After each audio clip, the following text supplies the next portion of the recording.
Hello everyone, my name is Alon Sela. I'm the VP of Product in New Photonics. We are a deep tech company. Oh, yeah. We're a deep tech company, a fabless photonic chip design startup, and we're aiming to solve some of the most pressing problems of the networking and the datacom industry.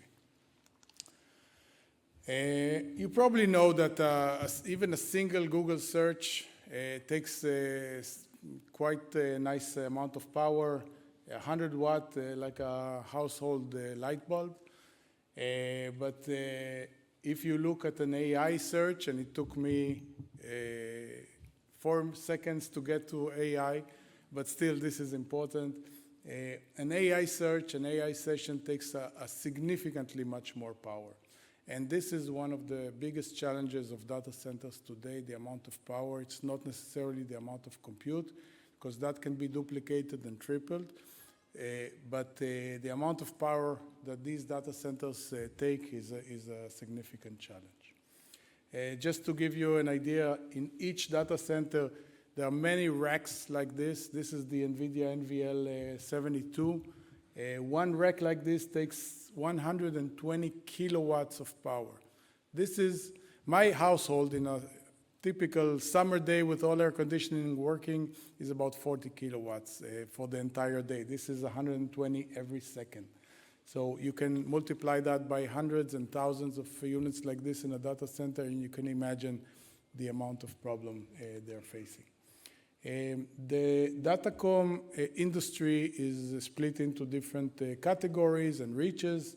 You can see here the different standards depending on the reach from 100 meters to 100 kilometers and beyond. Our company is focusing on the biggest growing segments from 500 to close to 40 kilometers of reach, both within the data center interconnect and between data centers. Over the years, the compute demand was growing exponentially. This is a logarithmic scale, so you can see that in the last 20 years, the compute have grown in 3 orders of magnitude, but at the same time, the data communication and the memory communication have grown in a less rate, 1.5x over the last 20 years, and this is starting to create a gap. This gap can only be bridged with more communication ports, because each port can only work in a certain speed, so you have to multiply the number of ports. And this leads to a much higher rate of sales into this networking business. You can see here, it's hard to see, but the next 2 technology generations, the 800 and the 1.6 tera that are coming in the next couple of years, are going to be a significant growth. So New Photonics is supposed to position that. We already have a product in-house and is sampling to customers. We have a nice backlog, and this product is part of a family. It won the ECOC Industry Award here in Frankfurt last year. So it's in-house and selling. We have a couple of innovative technologies that are patented, and optical signal processing, NIOX, which is non-invasive monitoring, control, and calibration, and solving the integration of laser into the same silicon wafer. Here you can see what is actually the problem. The top line is a transceiver, how it is built. One of the main components is a digital signal processing, DSP, and the trend is to try to remove it. There are several companies that are trying to do that, but at the end, the current solutions are not interoperable with each other. New Photonics is able to move the signal processing to the optical domain, but stay interoperable. So we're both saving the 60% of the power and 50% of the cost, and staying interoperable with the rest of the industry. This is what the product we have today, but in our portfolio we have a lot of more interesting technologies, moving to CPO technology, which is a co-packaged optics, 3D integration of optics and electronics together, and later on going to the holy grail of optical fabric switching, and eventually even doing computing at the optical domain. We are overall well-funded, but we'll need some funds for the next, for the ramp-up. You can see the company situation, a good patent portfolio and tape-out, and company is doing very well. This is the management team, and I'd like to thank you very much. Thank you very much, Alon. If you could please tell us a bit about the production process. Where can it be produced? How is it produced? Will you do it yourself? Sure. We are fabless. Like in the semiconductor, we design the chip. We don't manufacture them. We own the full product, but we use foundries. Like in the semiconductor TSMC, there are similar things in the optical domain. TSMC is one of them, Global Foundries, Intel, and Tower. So we use all of them for production. Thank you very much. Guy, bevakasha.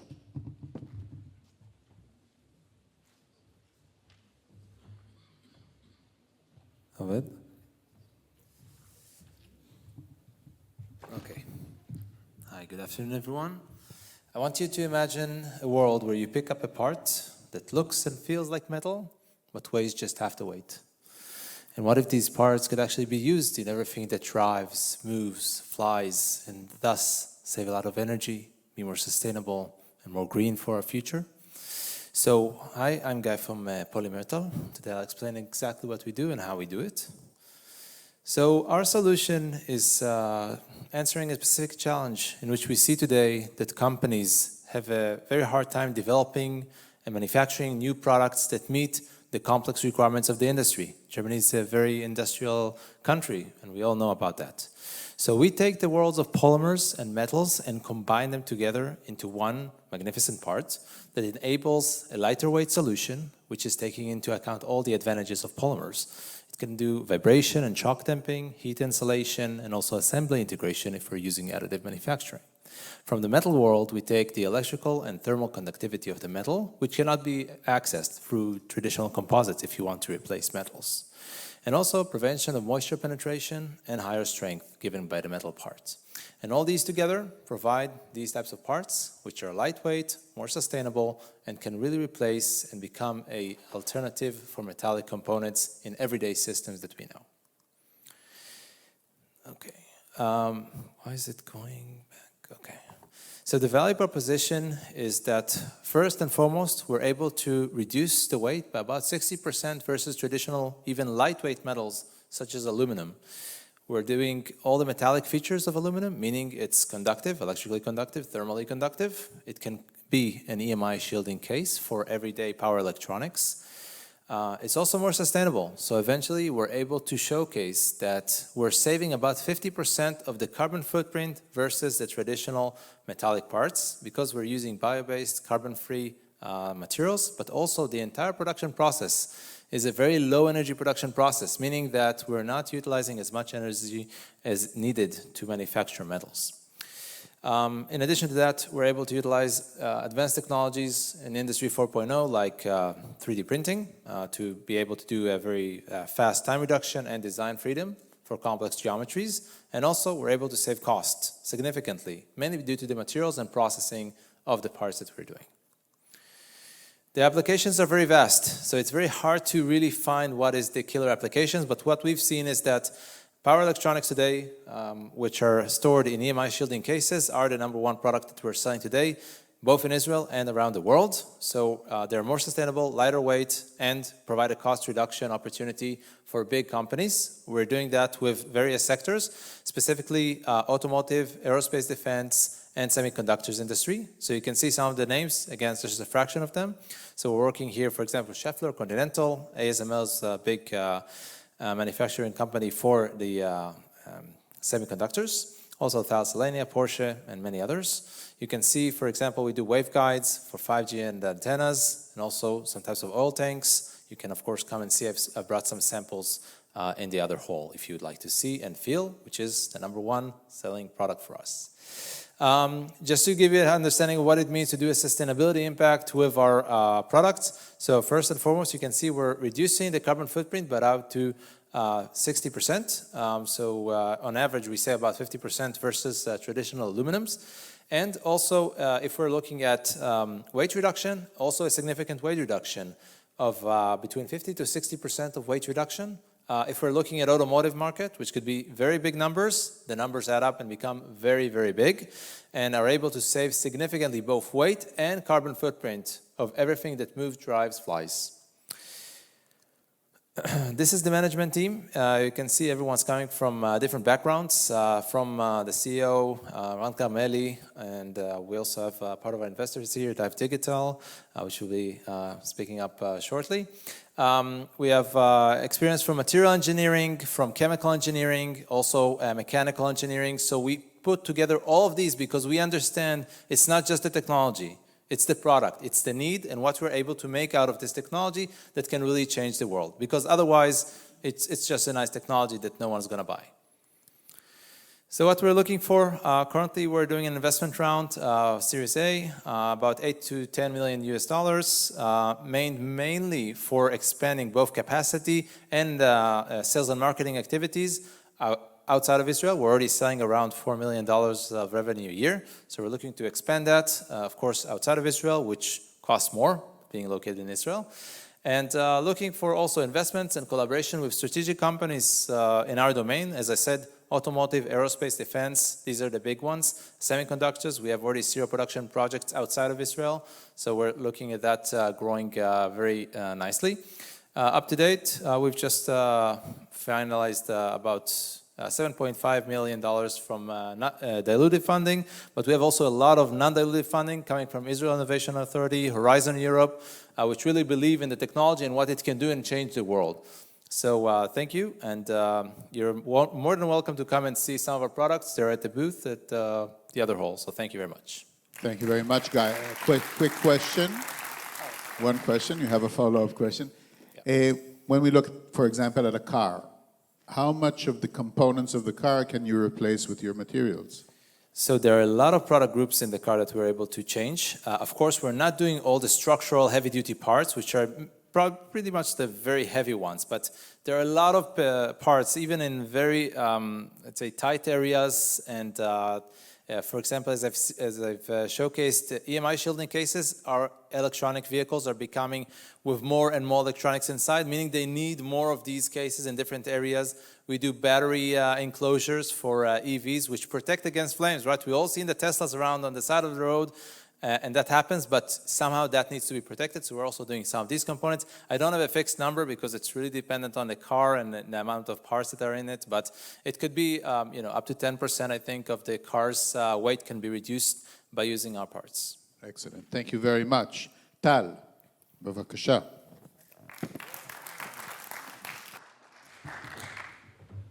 Okay, hello everybody. My name is Tal Pechter. I'm from Frisimos.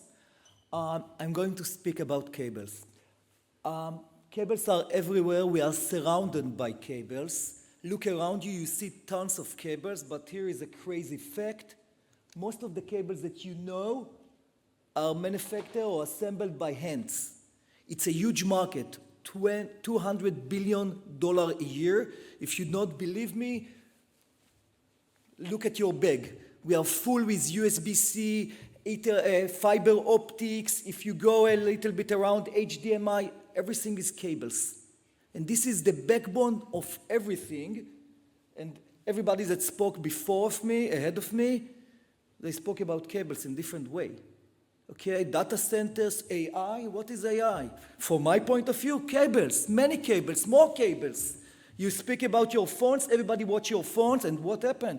Behind every successful Wi-Fi, cables. So cables are everywhere.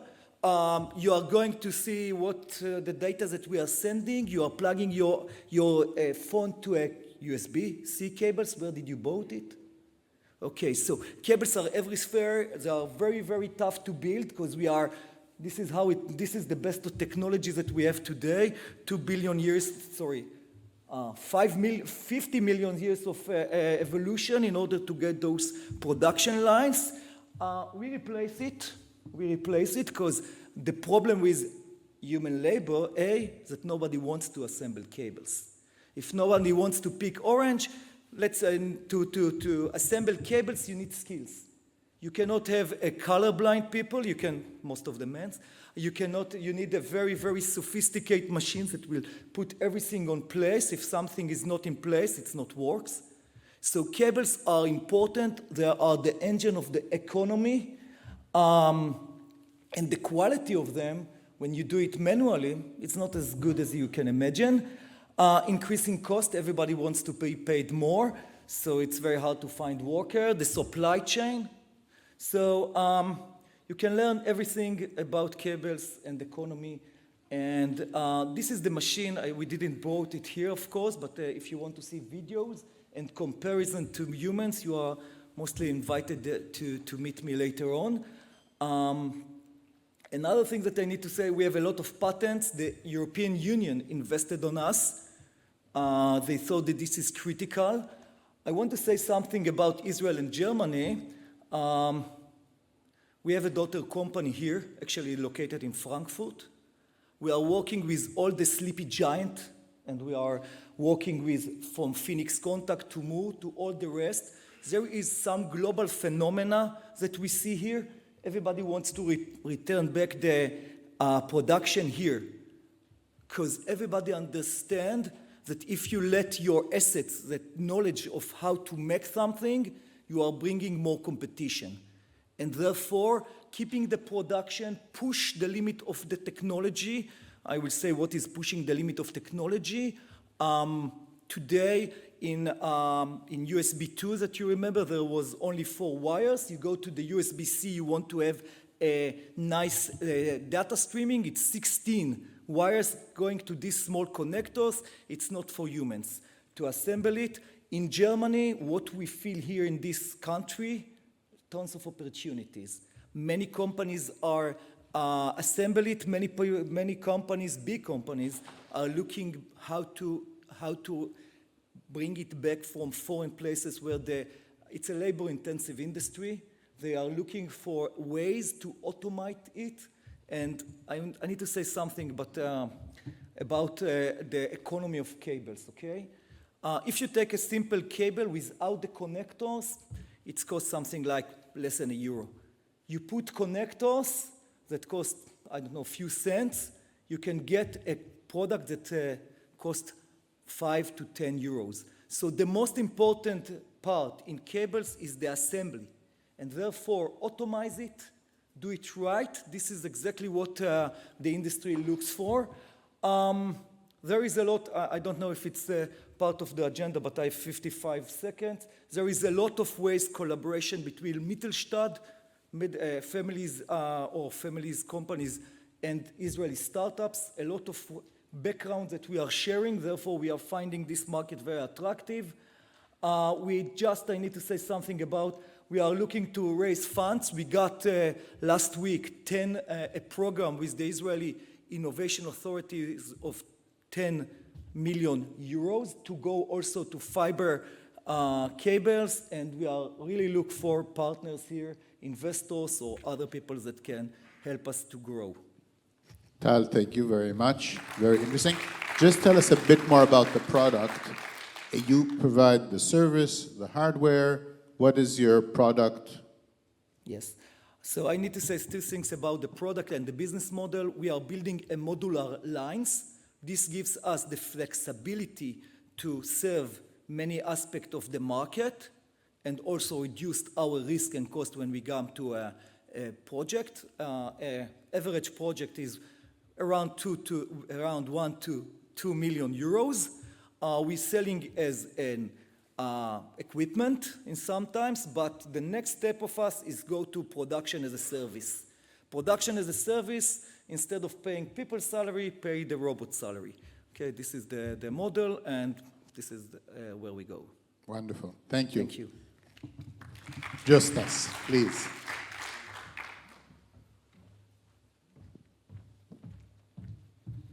Hi, so I'm Justas Jančauskas, and I will present the company which is called AI Lite. We are the platform that helps to detect, verify, and protect digital content. We are fighting misinformation worldwide. We have a very strong founding team with the founders that have around 10 plus years experience that have a 10 plus years experience in computer vision and the AI field. And the world is flooded with misinformation. We actually started our company when during the Gaza conflict, when one of the news channel contacted us and asked us to help them to verify multiple media that was circling around. And we did that. And the project was quite successful, and we started to build a platform for others. We basically see that fake media is spreading around the world in a second, and it can be very quickly amplified with media channels picking that content and sharing it with others. We also see that brands and content creators are struggling to protect their own content due to wide social media impact. And World Economic Forum says that around $78 billion is lost every year fighting misinformation. And Gartner predicts that around $500 billion will be spent for misinformation prevention by 2028. So this is a huge opportunity for this market. So our solution helps to secure, monitor, validate, and protect any kind of media, text, or audio input. We are basically targeting a few type of users. We have anyone that wants to verify their own image or the content that they see. We're also targeting journalists, brands, and media outlets.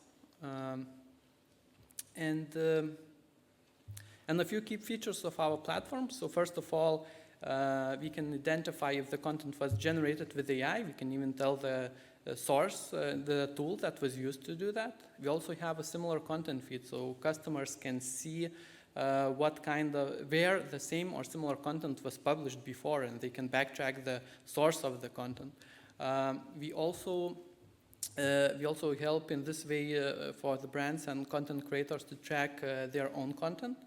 And then we have advanced forensic tools that helps to identify the media that might be manipulated in the regular way. Like, for example, it might be photoshopped, or the facts in the article might not be true.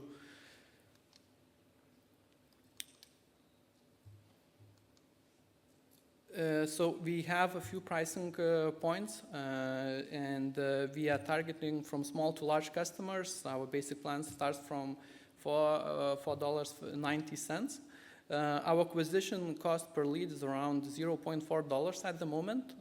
With conversion rate, I think right now we have already 14%. With conversion from freemium to paid user, which is around 5%. We're expecting to have around $120 LTV per small customer. We're also aiming to target larger customers, but this is just the beginning. We basically started our acquisition campaign just right now, it's 45 days ago, and we already have more than 6,000 users that are registered on the platform and are using it on daily basis.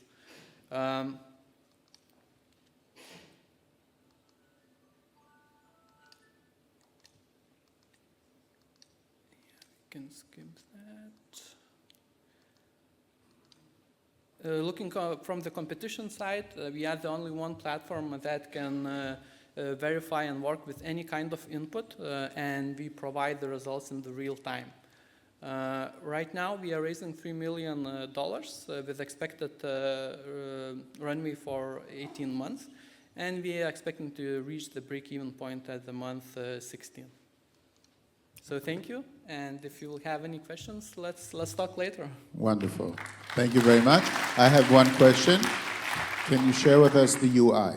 What is the user interface? I mean, how do you communicate with this product? So we have online platform. All you need to do is to register account, and you can upload the content from your computer, or you can just paste the link. We will extract information, and you will have like a robust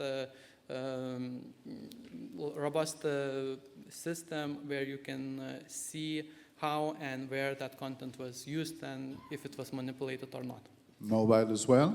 Mobile as well, and also we have WhatsApp integration. So if you want to quickly verify content, you can just save our phone number, send the image, video, or any kind of content to WhatsApp, and you will get instant results.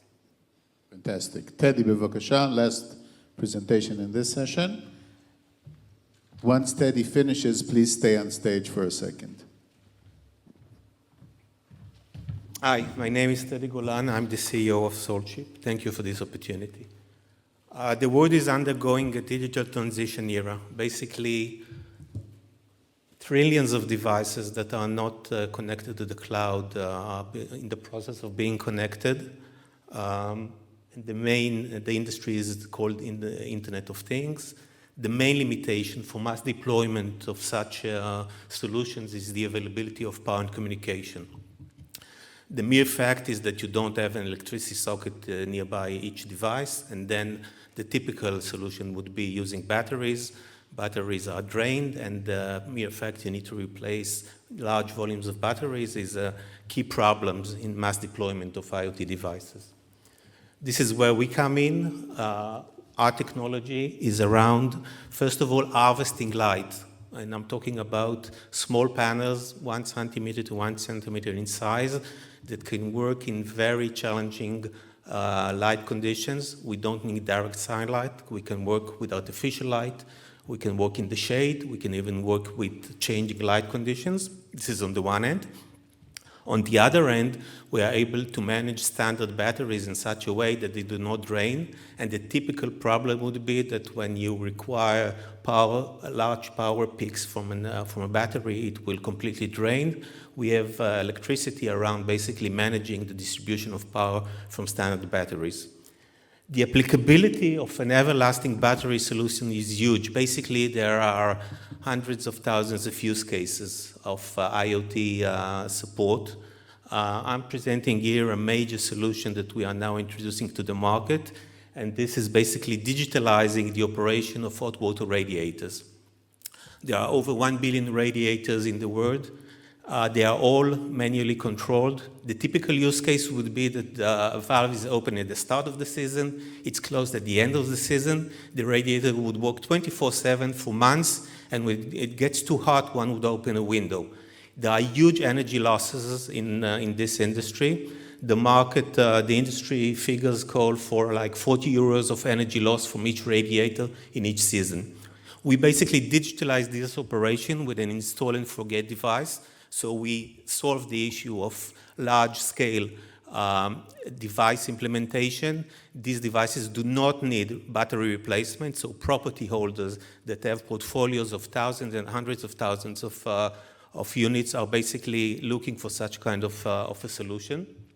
From the user point of view, we are turning the operation of a radiator like an AC unit. You set the temperature you want in the room, and we optimize the radiator operation in order to meet this temperature in the most energy economic way.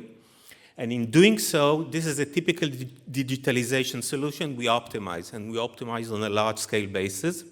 We not only optimize, we also build a database of the inbuilt environment. Nowadays, it's commonly known that urban environment is the major consumer of wasted energy, and within it, heating energy is the biggest consumer. So we basically tap into one of the biggest energy optimization requirements nowadays, and this has a huge impact on climate issues. The numbers we show are that we are able to save around 35% of the energy used in each radiator in each winter season. This comes, as I was saying, together with building a database of the inbuilt environment, which, as I was saying, is a huge digital asset that is being accumulated. The optimization is run through machine learning. Each room has different characteristics. It's being used differently. There are different numbers of radiators within each room, so you need to adapt on a specific way for each radiator, and this is done through AI. Last but not least, we also create real estate value. Stranded assets are basically assets that, because of their energy rating, cannot be invested into. Installing our system basically jumps the energy rating by 2 to 3 notches and takes them out of this stranded asset category.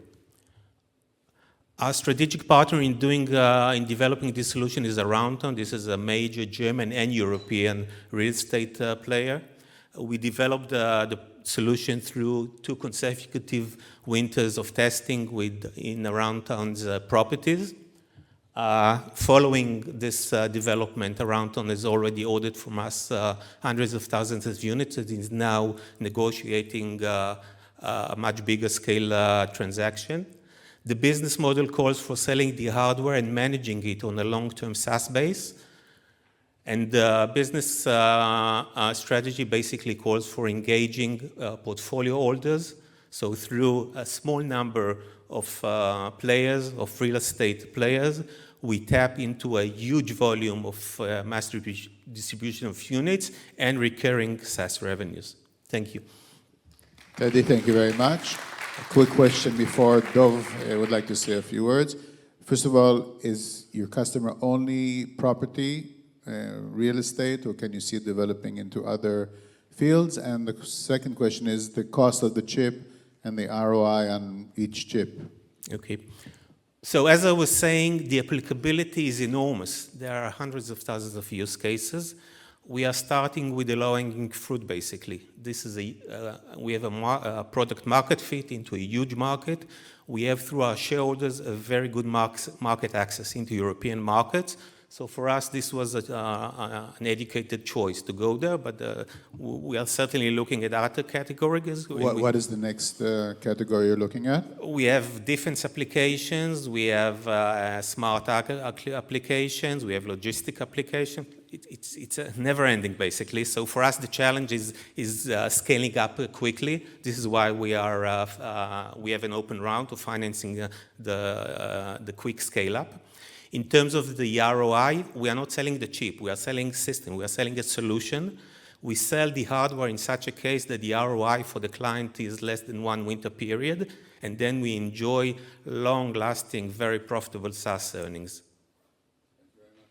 Thank you. Please stay on stage. Dov wanted to say a few words to you. I would like to add something that relates to these guys and to investments. We are going through a revolution. It's an AI revolution, you know it. Probably the largest revolution in my life, and probably clearly the largest revolution in your life. My life is longer. So revolution, as any revolution, has a lot of opportunities and on the other side, many challenges and many issues that would come with that. And one of the things is the high-tech. The way you are seeing today is going to be very different. Writing a code, guys, if your children, or if you are studying now, programming, that's a mistake. You may find yourself practically having to convert and look for something else because every job, or many jobs, will be changed or eliminated. One thing will not disappear, and that's deep tech. What these guys are doing, whether this is energy or materials or semiconductors, sorry for skipping you, but you're another issue, or other stuff that was presented here in this conference, these are things that will not disappear. As investors, you should look for investing in things that are relating to deep tech, because deep tech, it's the core. That's the core of technology. These are the things that AI would always need in order to be used. And therefore, my recommendation, look at companies like that. I think that these are going to be great investments. Thank you.